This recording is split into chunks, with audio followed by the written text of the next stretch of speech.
right, good day everybody. Thanks for tuning in. Wrapping up a night's stay here at the 10 Sleep Brewing, 10 Sleep, Wyoming. This is a hip camp that we're staying at. You book it on Hip Camp.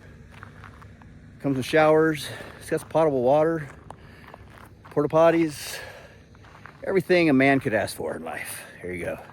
I got to just did a workout. I'm sweaty probably. I'm dripping, starting to warm up. Got in a run. It's a little workout with some bands. Bands are great when you're out on the road. Anyway, let's start the day and see what unfolds. Okay, doing up some breakfast. Cool. Very prophetic. What does that say? Surround yourself with goodness.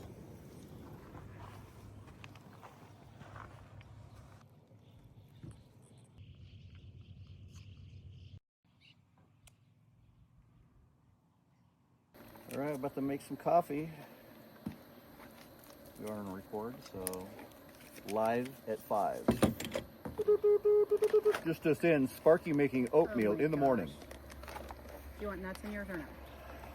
Oh, I like nuts. All right. How are you going to do that? Well, hold on to it and peel it off.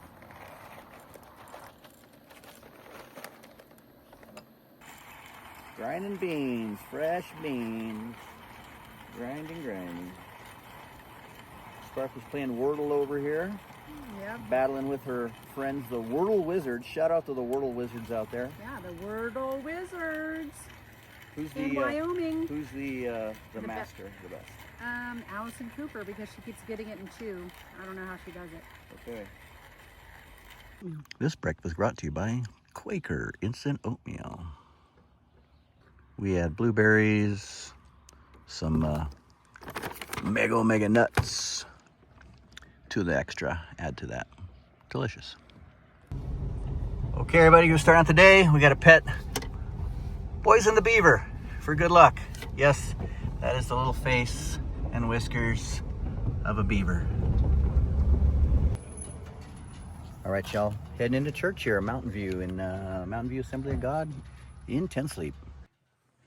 Hey, everybody, we just finished up a church service in 10 Sleep. Great service. Small, awesome, intimate church. Amazing, really neat people there as well. They're everywhere. Small church, big message. Pastor there. What was the pastor's name, Mom? Was it Sean? Tim. What's that? Tim. No, it wasn't Tim. Definitely not Tim. But nevertheless, little small church, Mountain View in 10 Sleep. Anyway, we're here in Basin to visit grave sites of my great-great-grandfather who came here from Germany, who fought in the Franco-Prussian War, left there because he didn't want his kids to be basically conscripted into the army, and left and came to America, immigrated here, and ended up in Colorado for a short time, for about 6 years. I think there's interesting, if you go to Family Search, you can do your family tree there. There's quite a bit of information, too, including his wife, my great-great-grandmother. Some really neat stories there. So, yeah, here we are right here. Voss right here. Johann Christoph Voss. He was a rancher, a cattleman. I don't think you get a headstone like that without being a prominent person in the community. His wife, Anna Dorothy, right here. And I'm going to have to dive deeper into the family history because there's a whole bunch of Vosses through here as well. But we'll take you for a little tour here. Frederick Voss. I believe that's a brother. I do believe, but we'll find out more.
right, well, thanks for tagging along on our little history of my family. Just wrapped that up at the Mountain View Cemetery in Basin, and we're on the push to Cody. Again, no real plan. We're just checking out places, cruising around. At lunch, here we go.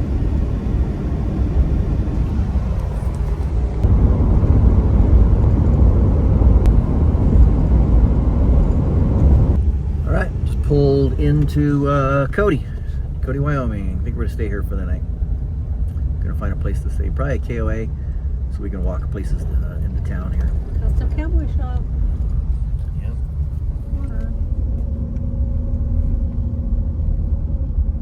Cool little town. That's popping over on the right. Where are we trying to get into? Shirt Company. We stayed there. Irma's Buffalo Bill Hotel. Remember that? I remember eating there. We ate there. Stopped over here at the DQ. This is a long.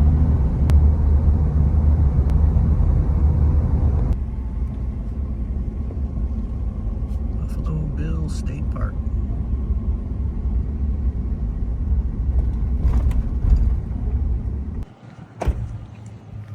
Stopping off here at the Buffalo Bill Reservoir. Going to check out the dam.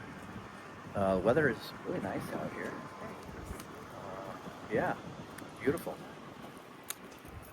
Potential work location for me.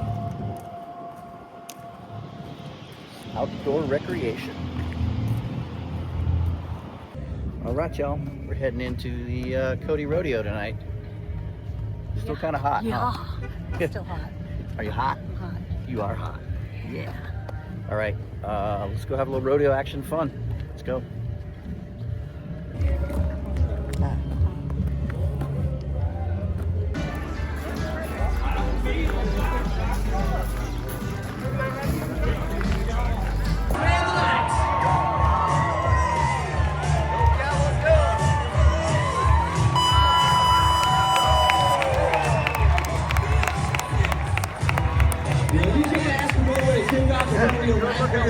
That's a little for $10,000 in money and the covenant buckle that says Bill Smith Memorial Champion. Come on, Mr. Clinton.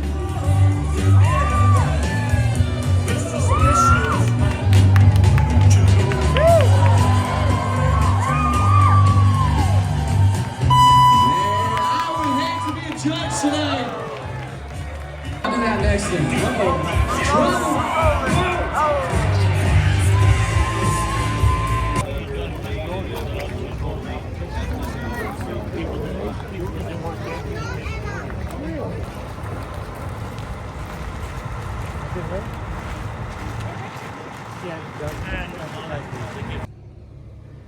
All right, let's see what's happening here inside the van. Oh, hi. Good morning. Old lady taking her medication. Okay, well, With a Diet Coke. with a Diet Coke. That's the way to go. Mm-hmm.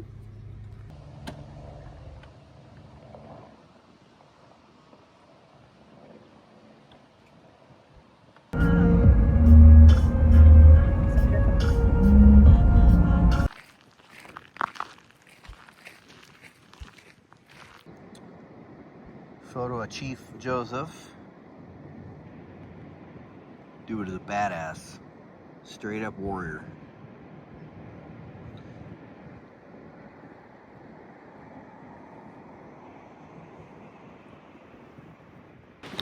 Clark's Fork River. It's a 20-mile stretch of canyon. Woo, windy.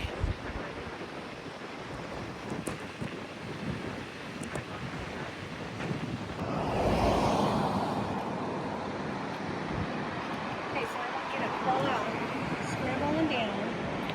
Jump in a little swimming hole down here.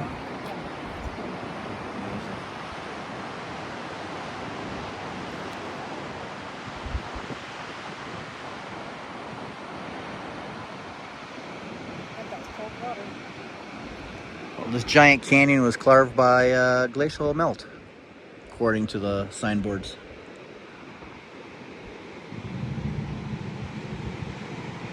And while we have an opportunity, Beartooth. Imagine that.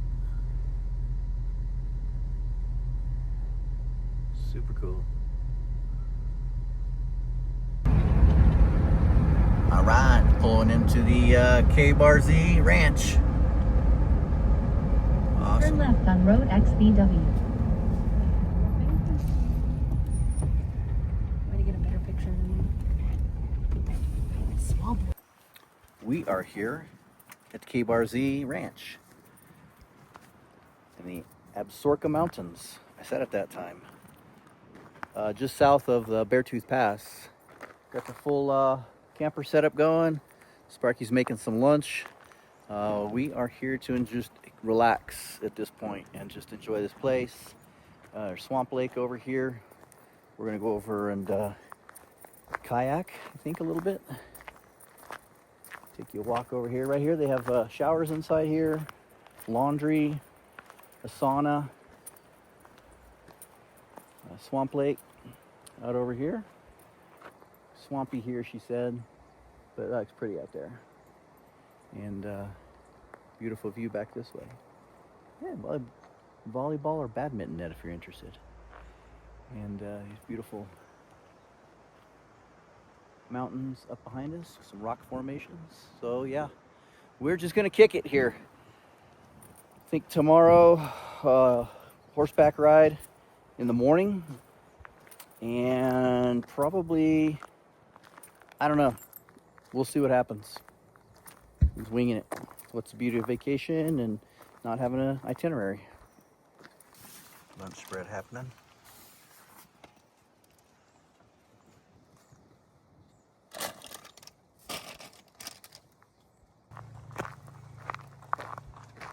I'm gonna go check out this kayak situation. Or we take a boat. Or we take a boat. If it looks like it's gonna be wickety wackety. Not down for sketchy. In a cold mountain lake.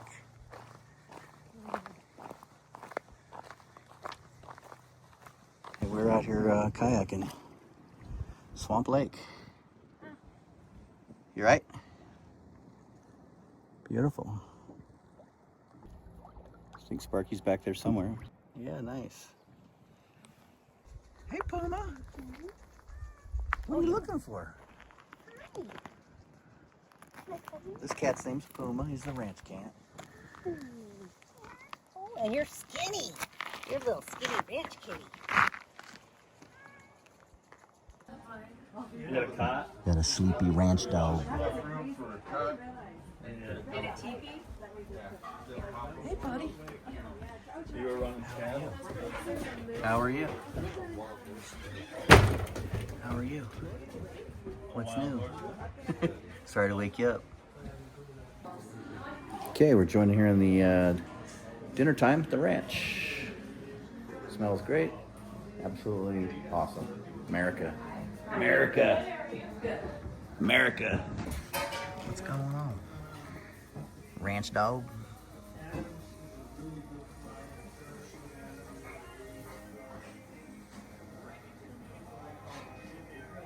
Got these ranch dogs. Oh, is somebody know. eating up there? You look. Oh, is it dinner time? Dinner time.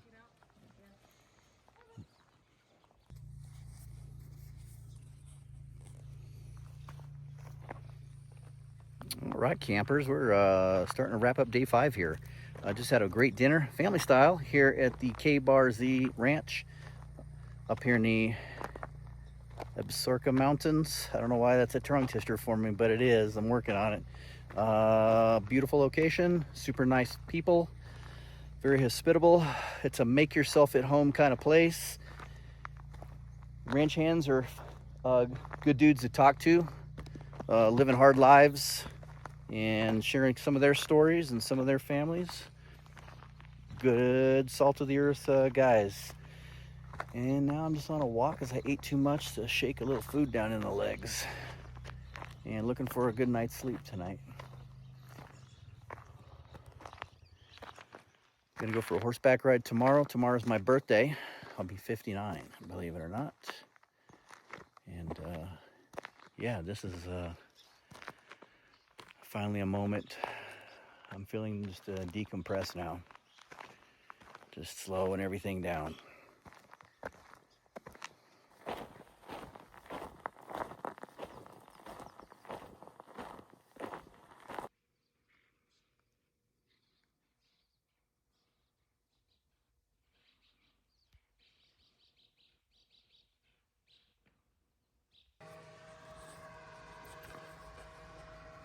All right, another day done, and we're wrapping it up, going to bed.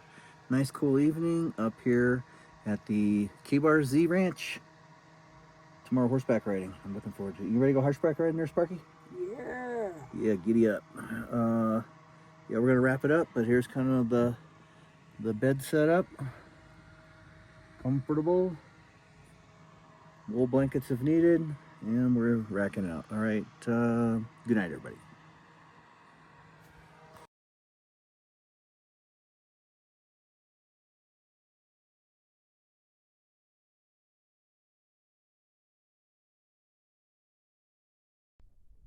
Okay, video's running. Okay. Do you have an idea of what you're doing? Kinda. Just Okay, kind of go. winging it. Okay. All right. Hi. Welcome to what would have been day 5 of our vacation, our overland vacation in Wyoming, which came to a tragic end, which we're going to get into with my wonderful bride Sparky. Today is what, the 17th, so it's the 29th. It happened on my birthday, so like 20 days ago or so. Yeah. Mm-hmm. So here's the story. She got pretty critically injured from a horse fall. We were in Wyoming at a remote ranch in the Absaroka Mountains. I believe that's how you say it. Still struggle with that. But nevertheless, we were just awesome ranch. The following day, we were gonna go see the Beartooth Mountains, Mm-hmm. do some hiking and hanging out and stuff. So anyway, it was my birthday. We had set up to do a horseback ride with the ranch. This ranch cowboy named Pat, salt of the earth guy, been cowboying his whole life, awesome guy, and a young girl from Texas who's out there working the ranch for the summer. Nevertheless, so we hook up to go with them. We go to meet them in the morning to go for this horseback ride. And we're not super horse people. You know, we've been on some horseback rides before, so it wasn't totally new. You consider going to Mammoth Lakes pack horseback riding when I would ride on mules because I didn't really like horseback riding. Oh, mule. So mule. And lots of people rode on those horses, so they didn't buck people off, right? Yeah. Okay. Fair enough. Yeah. So a mule maybe in the future? Maybe. I don't know. Yeah. Okay. Maybe.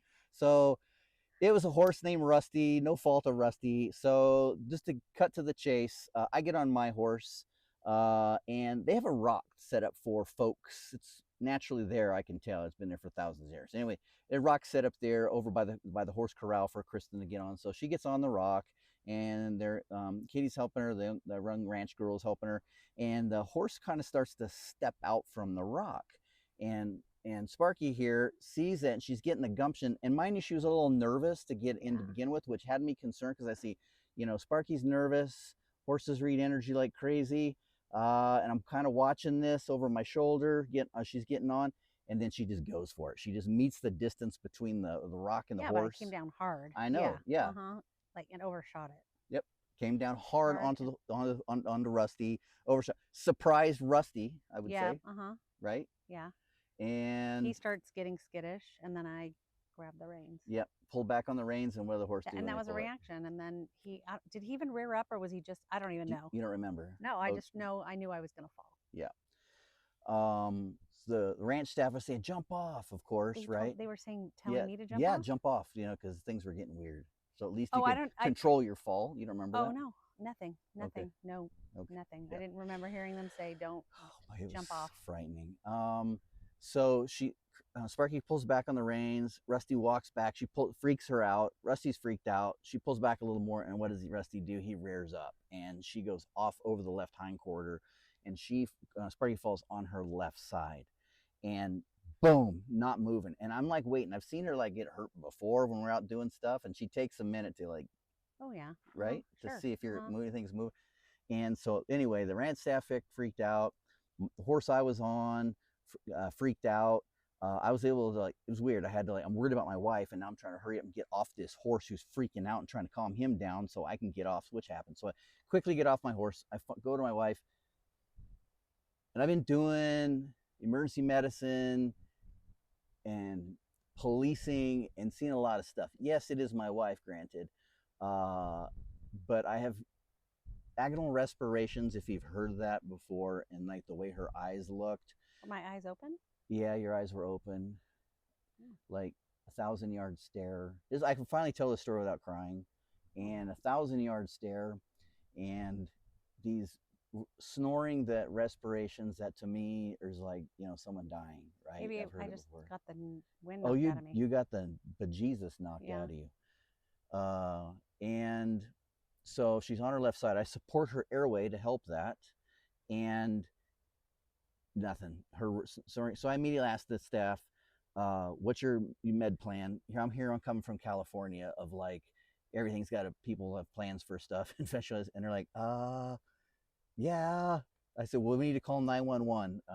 And I knew we were remote. I knew we were far away from a trauma center. And I'm like, do you guys have an air ambulance? And they're, yeah, we can get a helicopter. I said, get a helicopter.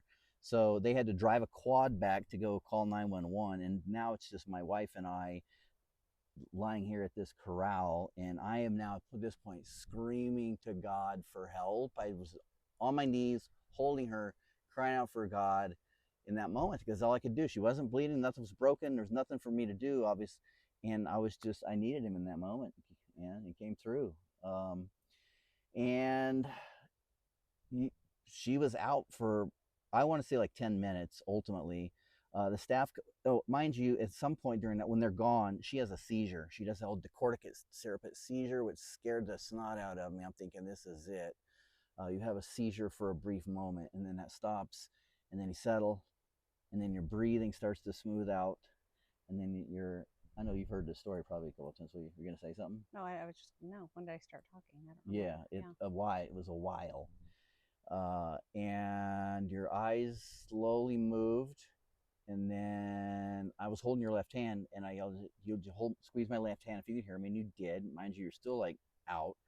I grabbed your right hand. Okay, squeeze my right hand. You did. Move your right foot. You did. Move your left foot. You did. Oh, okay. And that gave me some peace that, okay, at least her neck's not broken. Because initially I thought her neck was broken, and that was it, and quadriplegic or death, right, is where we were going. I really was just, your things that flood your mind is this crazy emotions. And so her breathing smooths out, and then she finally kind of comes around, and she looks at me, and she's like, what happened? Where am I? Repetitive questioning, which is normal in a person with a head injury. And you were looking at me, and you know your name, and then I don't remember any of that. no. Nope. Then I asked you what's your name. You knew, where are you? You knew that. Did I know the president? You asked me who the president Later I was? did, yeah. The helicopter. So ultimately we were there for an hour. The first person to show up, mind you, the guy shows up. Pat says, hey, this guy's an EMT. He shows up with a pickup truck and a radio. That was about it. And then shortly after, I assume they're volunteers for a fire department, because they show up with some limited stuff, and we're like taking your blood pressure. And yeah, granted, there was really nothing to fix on you. You needed a doctor ultimately. And just we made you comfortable. We got the sun off of you, made sure the ground wasn't hot, and we just kind of hung out there and supported your airway. I was ready to fully transport you out of there and rip everything out of the van. And I was on my way to ran back to the van to come get blankets and build like a head, to support your head. And The volunteer people didn't have a seat Nope, collar or nope. a backboard? nope. Yeah, but that's a different discussion about being remote. When you're in remote situations, you need to be fully prepared to be able to handle any kind of emergency, right? I wonder if that'll change for them now. I don't know. Maybe. So anyway, we were there for an hour. Paramedics and an ambulance showed up from Cody, Wyoming after about an hour. About the same time, helicopter. I forget the name of the company. Guardian, I think it is. That's because we just got a notice for a bill. Who cares? I don't care. It's worth it, right? So they land right there on the spot. We cover your blanket, get you loaded up. Staff comes out.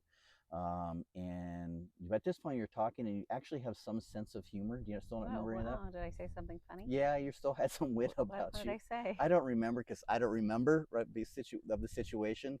We get you, and I'm running the whole thing. I'm like holding your head. We're like, okay, get the board ready. Roll her on her left side. Okay, check her back, and roll her back onto the board, and I'll bring her up. And then we sack you up. Did they at least strap me on the board? Yeah, so you were strapped okay. in. They put you in like a little thermal blankets, mummies, basically, Oh, to okay. protect you when you're flying, keep your hands and everything inside. Okay. And we got you all packaged up when helped lift 1, 2, 3, took you over, put you in the helicopter, and I kissed you. And they said we're going Billings Clinic, and that's a 2.5-hour drive away from where we were. Ultimately ended up being like a 40-minute helicopter ride for Yeah, Sparky. 40 minutes. Yep. Yep, kissed her, and I said I'll see you in Billings. And she takes off, and I lose it, of course, because I was holding it together for the most part, except initially when she fell off. I lose it. Pat comes over to console me. We say a prayer, and I said, "Okay, I'm gonna go pack the van." Pat's like, "Let me help you." I'm like, "No, let me." Did you have to do the whole awning thing? Oh yeah, all Pat that? helped me. He helped me get the van packed up, really. So we packed it up, and he's like, "I got to see this through. I'm going with you."